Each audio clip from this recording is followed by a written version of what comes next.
Kanina may party ka rin nandito tayo sa DNC. Nagkanaman tayo ng lahat. Happy Brothers Day sa inyo.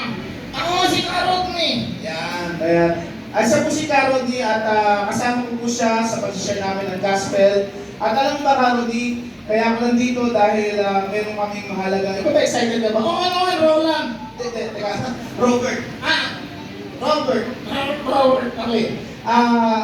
Excited ka ba na nandito ngayong hapon? Oo, siyempre. Pero ako tanong sa'yo, sino ang pinakamagaling na presidente ng Pilipinas? Sino para sa'yo? Ay, walang iba kundi si President Ferdinand Bongbong Marcos Jr. Saan kayo kayo? May nagtaas ng tingnan. Wala mo pa rin. Hindi sa... Paano mo nasabi? Naniniwala ko doon. Sino nagsabi niya? Si President Ferdinand Bongbong Marcos Jr. Siya yung nagsabi ng, sabi niya, sa'yo pinakabali. Ayaw ko masala ng trapin. Kaya ko sinabi yun, kasi ang topic natin ngayon ay one basis. Ganon! Oo, one basis. Tayo mga mananampalataya, lagi tinatanong sa atin, naniniwala tayo sa salita ng Diyos at ang salita ng Diyos para sa atin ay ay ang Bible. Oo! Sa ibang religion, yung kagaya ng Quran yung Islam sa kanila yun ang salita ng Diyos So paano yun ang gagawin na? Diba, totoo naman pagka ikaw Islam, ano ang salita ng Diyos? Quran. So paano natin malalaman na meron talaga tayong one basis na talaga ang salita ng Diyos ay ang Bible? Naku, wala yan ang magkakasayan ko yan. Magkabuyot ang mapatunayan ko na. Papapatunayan yun. Pero alam mo, sa totoo lang, Karodney, naniniwala ko na ang isang Kristiyano dapat kaya niya ipagtanggol yung kanyang pananampalataya. Oo, totoo yun! Dapat alam natin kung ano gawin yun. Dahil sa totoo lang sa ating talo, sa galing na lang kayo sa iyo. Bakit? Ba't ito napunta? Sabi ko pa lang, wala ka na. Hindi.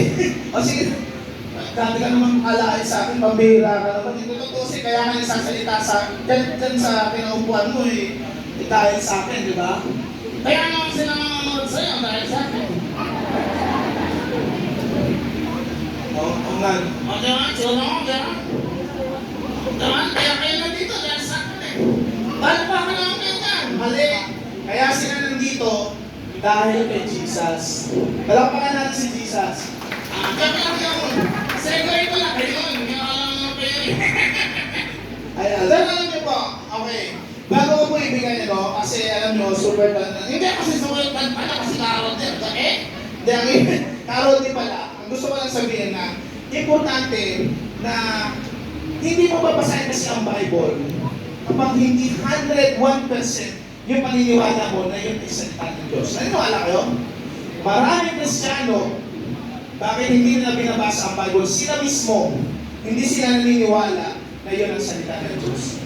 Ikaw ba, Karodney, naniniwala ka na salita yun ng Diyos? Oo, naniniwala ko.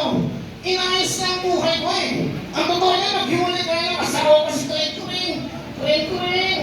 Kasang pa dyan? May trade ba rito? Baka may trade. Wala trade. Wala.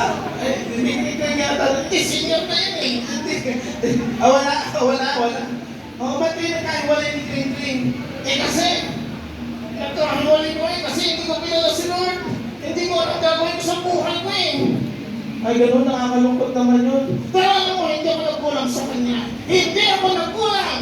Paano mo nasabi hindi ka nagkulang? Kapag nag-aawin mo, sabi niya, sumusubura ka na. Hindi ako nagkulang, suburan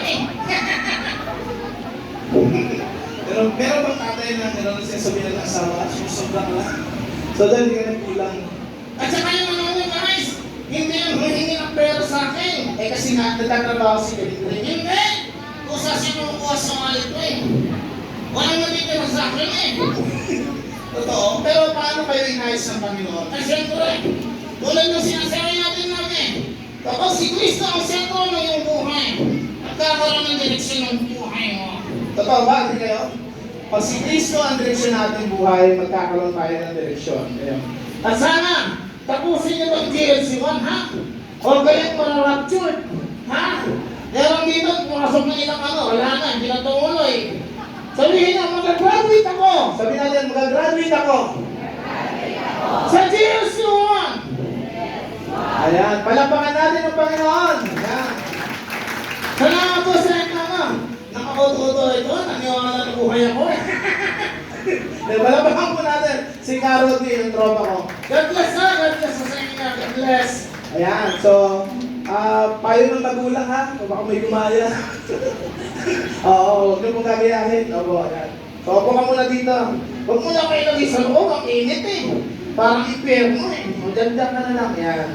Going back muna sa topic natin, diba? One basis. Napaka-importante po, minsan sobrang passionate tayo. Lahat gusto natin gawin. Pero pagdating nakausap mo na unbeliever, lalo na, kung ang mga makakausap mo, mga may posisyon sa ibang religion, minsan doon tayo nasisiraan ng loob. Tama?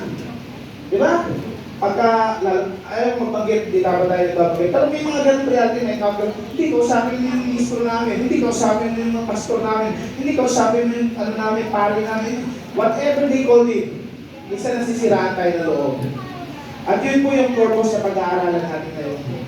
As a Christian, as a believer, you have to know how can we be sure na yung Word of God na sinasabi mo, yung daladala mo ngayon, ay talagang salita ng Diyos.